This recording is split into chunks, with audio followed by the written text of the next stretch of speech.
కురుక్షేత్ర యుద్ధం తర్వాత భగవంతుడు శ్రీకృష్ణుడి అవతారం చాలించిన తర్వాత యదువంశస్థులు ఎక్కడికి వెళ్లారు, వాళ్ళు ఇజ్రాయెల్ కి వెళ్లారా అనే ప్రశ్న ఇక్కడ రేకెత్తుతుంది. అసలు యదువంశస్థులు మరియు ఇజ్రాయెల్లో ఉన్న యహూదులు మధ్య బంధం ఏమిటి? మహాభారతంలోని భయంకరమైన యుద్ధమైన కురుక్షేత్ర యుద్ధాన్ని ధర్మ యుద్ధంగా చెప్పుకుంటారు. ఆర్యభట్ట ప్రకారం యుద్ధం 5000 సంవత్సరాల క్రితం జరిగింది. ఈ యుద్ధమైన తర్వాత 35 సంవత్సరాలు శ్రీకృష్ణుడు ద్వారకాని పరిపాలించి తన అవతారాన్ని చాలించాడు. అప్పటి నుంచే కలియుగం ప్రారంభమైంది అని చెప్తూ ఉంటారు. ఆ సమయంలో మధురా నగరం అంధకా సంఘం అనే నగరానికి రాజధానిగా ఉండేది. అదే విధంగా ద్వారక వృక్షోని అనే నగరానికి రాజధానిగా ఉండేది. ఈ రెండు నగరాలను కూడా యదు వంశస్థుల శాఖలుగా చెప్తూ ఉంటారు. యదు వంశంలో అంధక, వృక్షణి, మాధవ, యాదవులు ఈ 4 వంశస్థులు ముందుకు సాగారు. మరియు శ్రీకృష్ణుడు మధుర నుండి బయలుదేరి ద్వారకాలో తన నివాసాన్ని ఏర్పరచుకున్నాడు. భగవంతుడు శ్రీకృష్ణుడు ద్వారకాన్ని స్వయంగా నిర్మించాడు. భగవంతుడు శ్రీకృష్ణుడు వృక్షుని వంశస్థుడికి చెందినవాడు అని చెప్తూ ఉంటారు. వృక్షణి మెల్లమెల్లగా వృక్షణిగా చెప్పడం జరిగింది. ద్వారకాలో దీని పేరు వైష్ణవిగా మారింది. కురుక్షేత్ర యుద్ధం తర్వాత అందరూ కూడా ద్వారకాలో ఉండడం మొదలు పెట్టారు. అయితే కురుక్షేత్ర యుద్ధం అయిపోయిన తర్వాత తన 100 మంది కొడుకులు చనిపోయారు అని గాంధారి శ్రీకృష్ణుడికి అతని వంశం మొత్తం నాశనం అవుతుంది అని శపించింది. మరొక శాపం కారణంగా కూడా యదువంశం నాశనమైంది. అయితే ఆ శాపం భగవంతుడు శ్రీకృష్ణుడి కొడుకు అయిన సాంబుడికి దొరికింది. అయితే ఆ శాపం ఋషులు అతనికిచ్చారు. ఎందుకంటే ఆ ఋషులను అతను అవమానించాడు మరియు ఆట పట్టించాడు. అందుకని ఋషులు అతనికి తన కడుపులో ముసలం పుడుతుంది అని శపిస్తారు మరియు ఆ ముసలం యదువంశస్థులను నాశనం చేస్తుంది అని శపిస్తారు. అయితే సమయం గడిచింది. సాంబుడు ముసలానికి జన్మనిచ్చాడు. భగవంతుడు శ్రీకృష్ణుడు మరియు బలరాముడికి ఈ విషయం చాలా బాగా తెలుసు. అందుకని ఆ ముసలాన్ని తన సైన్యాధ్యక్షుడికి ఇచ్చి సముద్రంలో పడేయమని చెప్తాడు. కానీ ఒక చేప దాన్ని మింగేస్తుంది. అయితే ఆ చేపని ఒక మత్స్యకారుడు పట్టుతాడు మరియు ఆ చేపల నుండి ఆ ముసలాన్ని వేరు చేసి భూమి మీద పడేస్తాడు.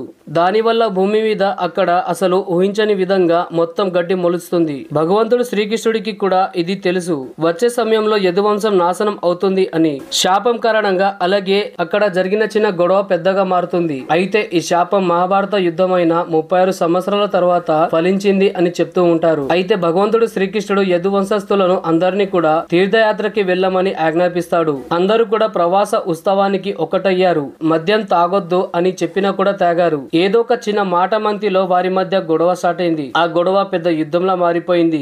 వారి చేతిలో అసలు ఎలాంటి ఆయుధం లేదు. మరియు మద్యం మధ్యలో వాళ్ళు దేనితో కొట్టుకుంటున్నారో ఎలా కొట్టుకుంటున్నారో అసలు వారికి తెలీదు. భూమి నుంచి వాళ్ళు గడ్డి పీకుతున్నారు. అయితే అవి పెద్ద ముసలంలా మారిపోతున్నాయి. అదే విధంగా ఘాతకమైన ఆయుధంగా మారిపోతున్నాయి. భగవంతుడు శ్రీకృష్ణుడు చూస్తూ ఉండగానే సాంబుడు, ప్రద్యుమ్నుడు, అనిరుద్ధుడు, చారుదేశుడు మరణించారు. బలరాముడికి ఈ విషయం తెలిసినప్పుడు అతను దూరంగా యాత్రకి బయలుదేరాడు మరియు అక్కడే తన అవతారాన్ని చాలించాడు మరియు ఆదిశేషుడిగా మారి వైకుంఠానికి వెళ్లిపోయాడు. ఆ సమయంలో శ్రీకృష్ణుడు ఒంటరి వాడైపోయాడు. దానివల్ల అతను అర్జునుడికి ఒక సందేశం పంపించాడు. ద్వారకలో ఉన్న యదువంశస్థులను అందరినీ కూడా తీసుకొని హస్తినాపురికి తీసుకెళ్లమని చెప్తాడు. దాని తర్వాత భగవంతుడైన శ్రీకృష్ణుడు కూడా తన దేహాన్ని త్యాగం చేస్తాడు. అప్పటి వరకు శాంతంగా ఉన్న నది అమాంతంగా ద్వారకాని ముంచేస్తుంది. భగవంతుడు శ్రీకృష్ణుడి వంశంలో కేవలం వజ్రుడు అనే కుమారుడు మాత్రమే మిగిలాడు అని చెప్తూ ఉంటారు. అర్జునుడు యదు వంశస్థులను మరియు శ్రీకృష్ణుడి భార్యలను వజ్రుడిని తీసుకొని హస్తినాపురికి బయలుదేరాడు.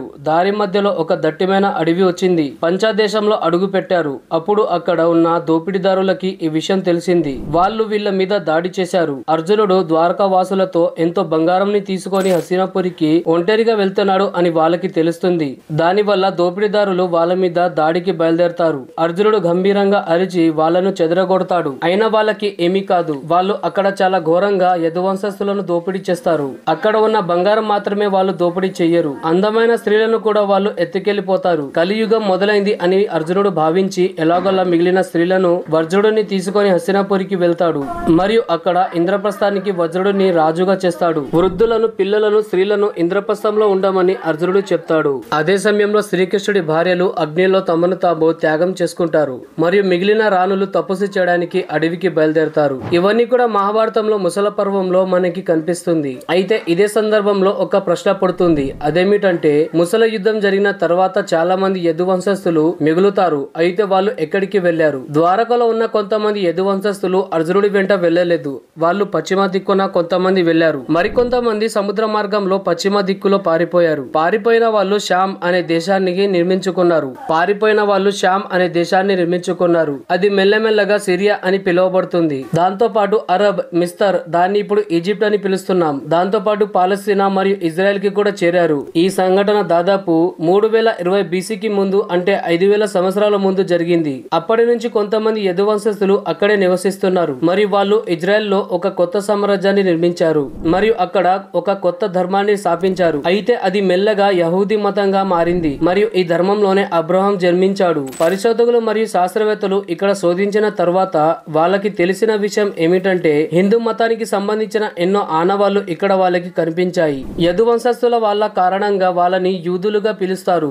భగవంతుడు శ్రీకృష్ణుడు మరియు మూసా ఇద్దరు కలిసి ఈ ధర్మాన్ని స్థాపించారు. యాహూతి ధర్మస్థాపకుడు మూసాగా చెప్తూ ఉంటారు. దాంతో పాటు బలరాముడిలో మరియు హరుణ్లో చాలా వరకు పోలికలు కనిపిస్తాయి మరియు ఇద్దరి జీవిత కథ పశ్చిమ దేశాలలో వేరే విధంగా చిత్రీకరించారు. యూదుల ధర్మం దాదాపు 3000 సంవత్సరాల క్రితంది, కానీ మన సనాతన ధర్మం అనంతమైనది. ఇవన్నీ మీరు నమ్మినా నమ్మకపోయినా ఇజ్రాయెల్లో ఇప్పుడు ఉన్న యూదులలో చాలా వరకు శ్రీకృష్ణుడి వంశస్థులు చెందిన వాళ్ళు ఉన్నారు. దాంతో పాటు వాళ్ళను యూదులు అని ఎందుకు పిలుస్తారు అంటే వాళ్ళలో దాదాపు చాలా మంది యాదవ్ వంశంలో నుంచి వచ్చిన వాళ్ళే. దాంతో పాటు నేడు ఇజ్రాయెల్లో చూస్తే చాలా వరకు వాళ్ళు హిందువులను ఆదరిస్తారు. అందుకని యూదులు ఇప్పటికీ చాలా మంది హిందూ ధర్మం తన ధర్మం అని భావిస్తారు. తమ పూర్వీకులు కూడా హిందూ మతస్థులే అని వాళ్ళు భావిస్తూ ఉంటారు. అందుకని ఇజ్రాయెల్ మరియు భారత్ చాలా బలమైన బంధాన్ని ఏర్పరచుకుంది. కేవలం ఇజ్రాయెల్ మాత్రమే కాదు, ఈజిప్ట్, సిరియా, పాలస్తీన్, ఇప్పుడు ఇలాంటి దేశాలు చాలా వరకు హిందూ దేవాలయాలు ఉన్నాయి. అదే విధంగా అక్కడి ముస్లిం సోదరులు హిందూ పండుగలను కూడా జరుపుతూ ఉంటారు. ఈ దేశంలో ఉన్న వాళ్ళు సగానికి సగం మంది శ్రీకృష్ణుడి వంశానికి చెందిన వాళ్ళే. సనాతన ధర్మం నుంచి చాలా ధర్మాలు పుట్టుకొచ్చాయి అని మనకందరికీ తెలుసు. ఇప్పుడున్న వాళ్ళలో వాళ్ళ పూర్వీకులు కూడా మన సనాతన ధర్మానికి చెందిన వాళ్ళే. రాబోయే వీడియోస్ లో మనం దీనిపై మరింతగా సంక్లిష్టంగా చర్చించుకుందాం. అయితే ఈ సమాచారం మీకు ఉపయోగపడేలా అనిపించిందా? అయితే ఈ వీడియోని లైక్ చేయండి మరియు మన ఛానల్ ని సబ్స్క్రైబ్ చేసుకోండి.